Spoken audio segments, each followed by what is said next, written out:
The recap is brought to you by General Effect Media. Be sure to follow and subscribe to GEM for reviews, breakdowns, rankings, and other podcasts such as Bring It In. We've also introduced the 2023 DCI Score Dashboard by bandscores.net and a new article series called Back of the Bus. Be sure to check out all of that and more on General Effect Media.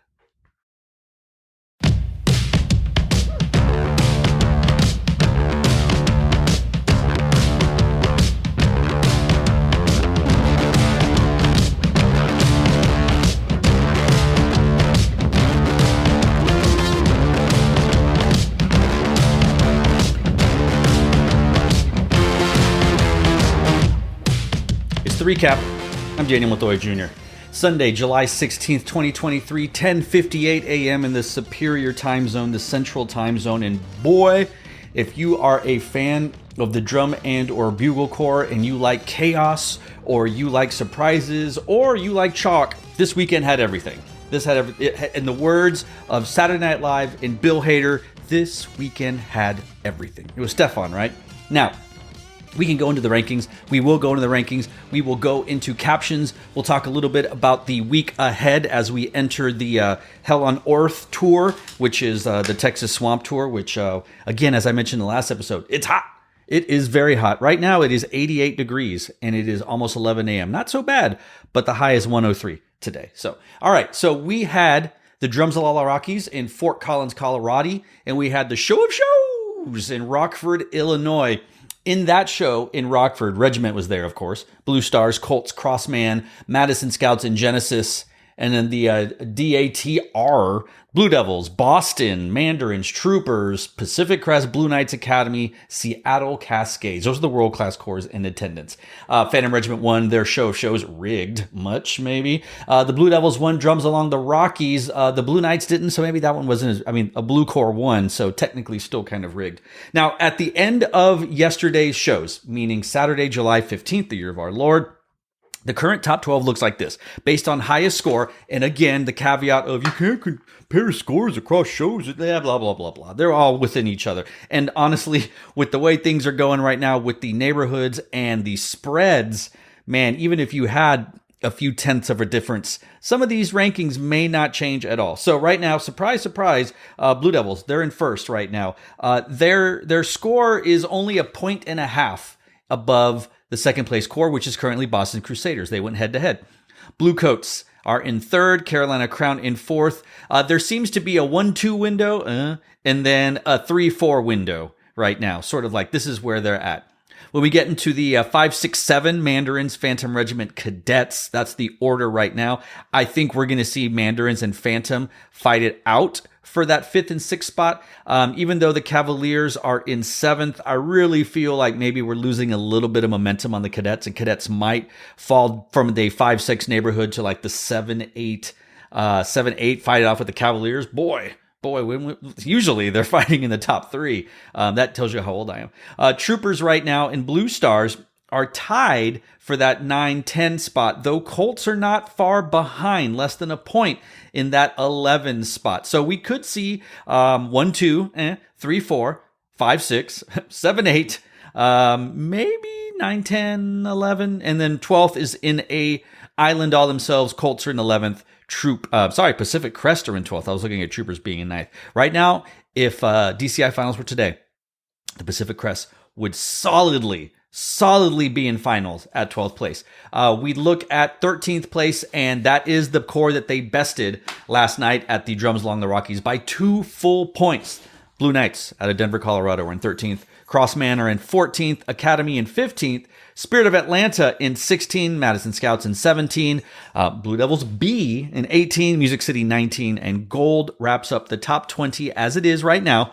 I know there's a few open class corps in there, so if we moved some up, Genesis would move up, Seattle Cascades would move up. And we still haven't seen Jersey Surf yet.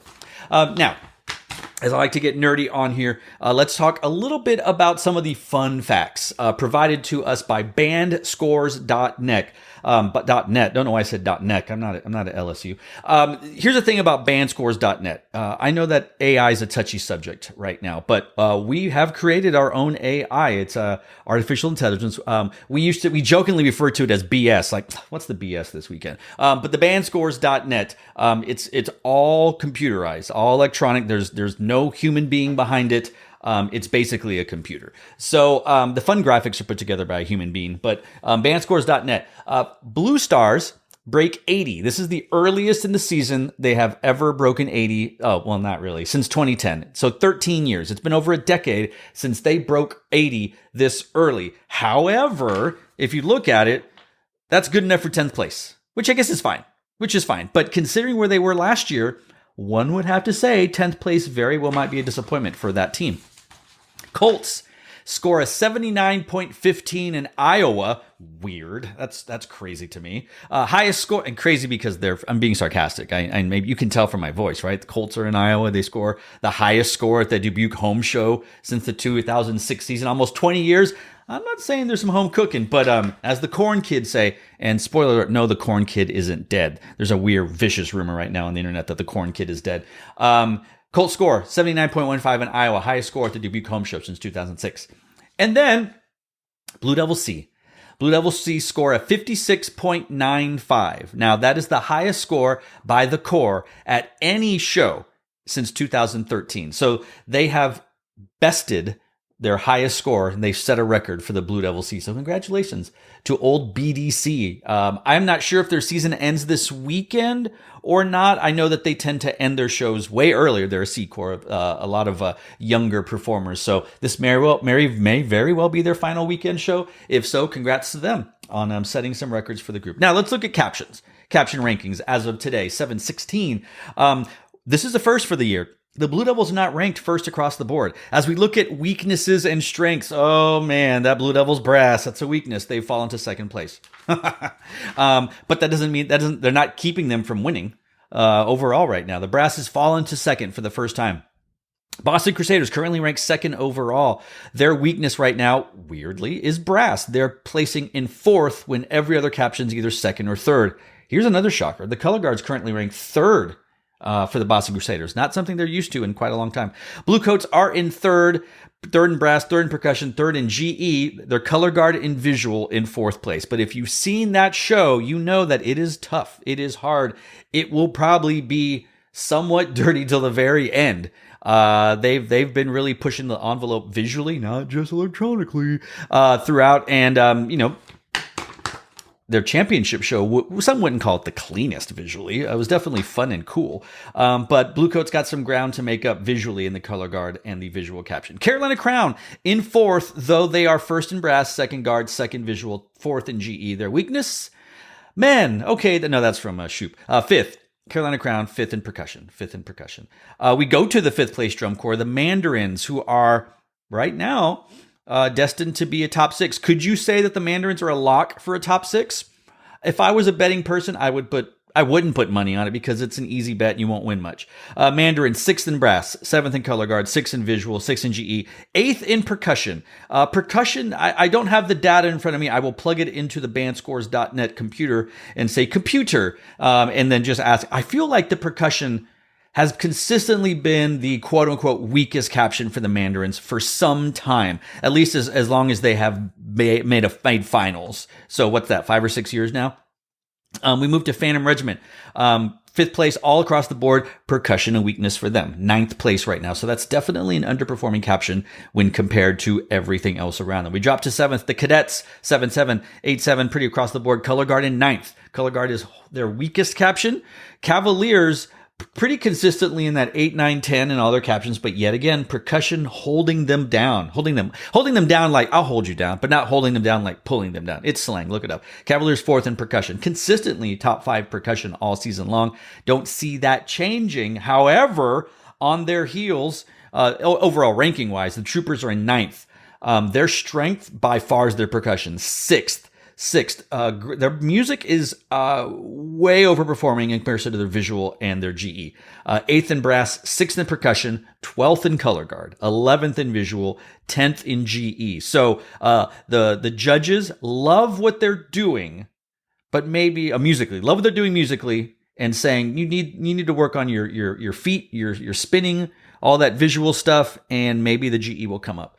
So we got to fix that, obviously. Blue Stars, as we said, Blue Stars in 10th place right now. 6th in color guard, 7th in visual, 8th in GE. Visual off the charts for the Blue Stars. Good for them. Brass in 11, percussion in 13. Blue Stars and Troopers are that Spider-Man meme.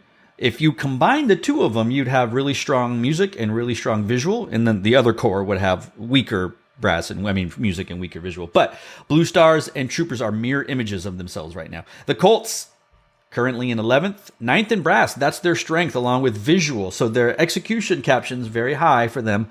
Percussion in 15. Percussion is their weakest link right now. And then we go to 12th place, and 12th place is the Pacific Crest. The Pacific Crest. Now, the Pacific Crest has a weakness. Brass, 14th place. That's a pretty, it's their weakness, but it's not that far off. However, the other 4 captions are firmly in finals. 11th percussion, 11th guard, 12th visual, 12th general effect. You got to play a little better. And they'll stop. But right now, it doesn't matter because they're 2 points above the 13th place core, the Blue Knights. 12th place in brass, 12th place in percussion, 13th place in GE, 17th in guard, 17th in visual. And then as we go down further and further, you start to see the jumbled mess, the wonkiness that is that 12th through 17th spot. Crossmen, 19th in percussion. That's their weakest caption right now. Blue Knights, their weakest caption. We talked about color guard and visual. The 15. The Academy, they're 10th in percussion. They're triggering. They're firing on good cylinders right there. However, 17th in brass, 17th in general effect. 16 Spirit of Atlanta, 16 in percussion, 16 in guard, 16 in general effect. So it gets pretty wonky. Now, I mentioned that there's a couple of open class drum corps that are placing above world class corps. Spartans 20th in brass, 20th in percussion. Blue Devils B 19th in brass, 18th in percussion, 18th in color guard, 18th in visual, 18th in general effect. So some open class love going on right now. Blue Devils B will not be going to Indianapolis. I believe Gold will. I believe Spartans will. So we will see how they match up. As I mentioned, we will also see the debut at some point of Jersey Surf. And then we have not seen every open class drum corps compete yet. I think by this weekend, I could be wrong. Maybe one of our what do we call it? Open class correspondents will be able to correct us in a comment or something. But I believe by this weekend, every open class corps will have performed and competed at least. So if I'm wrong, let me know in the comment section. Send me a tweet. I don't actually have a tweeter for the recap, but that's okay. That's okay. All right. So I'm going to segue this, but it's still connected to drum corps, and this is going to be an all drum corps episode. I recently binge watched the first season of The Bear yesterday. Went through it all. What was yesterday? Friday and Saturday. Watched all 8 episodes, basically about 4 hours. It's one of those shows where like, okay, enough, I'll watch it. And it's really good.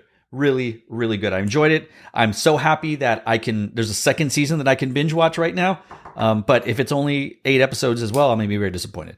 Binge watching got a lot of pros and cons. Pro, you get to watch it all at once. The con, you get to watch it all at once. Now, there was the episode that many are considering the best episode of season 1, and that episode was called Review. Now, I'm not going to go into spoilers about the episode of what happens. If you watch any one episode about it, you should. Now, in college, I made my way. I worked a lot of jobs growing up, as many do. I worked at Logan's Roadhouse. I started as a busser, and then I was a food runner, and then I was a waiter, right? I was a pretty good waiter. I've worked at Texas Land and Cattle. I've worked at, not Olive Garden, Macaroni Grill. I've worked at Tres Amigos, which is a local Austin Tex-Mex restaurant. And so I don't have the experience of like, I wasn't a sous chef. I wasn't a chef. I wasn't a cook. But I am familiar with how restaurants can be pretty frenetic. All those movies about working in a restaurant, like Waiting, that movie is working in a restaurant to a T. The restaurant scene at Scenes from Office Space, is that called Shenanigans? Shenanigans is Super Troopers. Tchotchkes. Yeah. Anyway, regardless, you may be wondering what's the parallel here. I think the review episode of The Bear is a series of like one long shots. Like there's a series of long shots, and it accurately captures the craziness, the freneticness, the frustration, all of the stuff that goes on behind the scenes in the back of the house. And as I watched that and I finished it, like I felt so much tension in my body because I was like, oh my God, like frustration, annoying, like I needed a relief. I needed a relief. It reminds me of what I imagine a lot of drum corps staffs, design teams are going through right now. And when I say I imagine, it's because I've been there. I've been the person being yelled at. I've been the person doing the yelling. I've been the silent observer watching other people yell at each other. I've been every sort of person in a kitchen in a design team. And it's funny because I think a design team is very similar to a kitchen staff, right? You have the chef, the main chef, which we'll call the program coordinator, right? All right. We have a sous chef. Is that the brass arranger? Not really sure. I'm gonna mess up a lot of this because I've never worked in fine dining. But maybe the chef is the music arranger. Maybe the store owner. I don't know. Front of house, like is the dessert person the color guard person? Is the dishwasher the feet person, the visual caption head? I don't know. What would be the parallels between a restaurant and a design team and a drum corps? Let me know. Send a comment. Leave it in the Anchor app, Spotify app, whatever. But there's so much tension in this episode. There's so much yelling. People are frustrated. Whose fault is it? It's not my fault. It's your fault. Why are you doing something else? Do this what needs to be done. You know, at some point along the season, drum corps is not fun. And I think that there's maybe a misconception that design teams, as my friends and my brother have called it, big dog it, big wig it. They come in on their catered private jets. They don't. And then they talk to the corps and they're in the stands and the air conditioning and they're going out and they're having, I mean, look, all that's fun. It's great. But at the end of the day, sometimes you are in a dorm room with every designer and y'all are talking about why something's not good and you have to hurt feelings or you have to get your feelings hurt. And we are about to hit the Texas tour, which is, we're not halfway through the season. We're almost there, but we're at the point where you've heard the same thing in critique enough to know that things have to change. And by now, people have already probably started working on changes. I know that we can see that Boston either has made their changes or they haven't debuted them yet. Blue Devils making their changes. Lots of drum corps are making cuts, making additions, relearning drill, relearning music, doing something completely different because they've seen, you know, a judge said it once, okay, judge said it twice, and then by the third time, like, this is an issue, right? And, you know, you make one change musical, it changes everything visually. You make one change this, right? Like, it's a trickle-down effect. You change one thing in the music, the drill has to change, the percussion music has to change, the color guard staging has to change, the color guard work has to change. It's a trickle-down effect. And boy, you know, when you talk about people getting upset with each other, then you get into, well, we made a change, but we didn't give the color guard and percussion time to learn the change, but we're doing the change, right? Wild. So in a lot of ways, not only are design teams like a back of house, but the educational staff, because then you have the staff coordinator, who's the chef. You have a brass caption head, visual caption head, color guard caption head, percussion caption head. That's 5 people. You have the cook, the sous chef. You have the, I don't know, desserts. You have salads. You have dishwasher. Again, probably the visual caption head on that one. But it's crazy and it's a lot of tension. And this is the time when people start to get frustrated with each other. This is the time when people don't like hanging out with each other. This is the time when people stop talking to each other. This is the time when people want to run out and go, I'm quitting after this year. These are the times that some people just sit back and like, why am I doing this?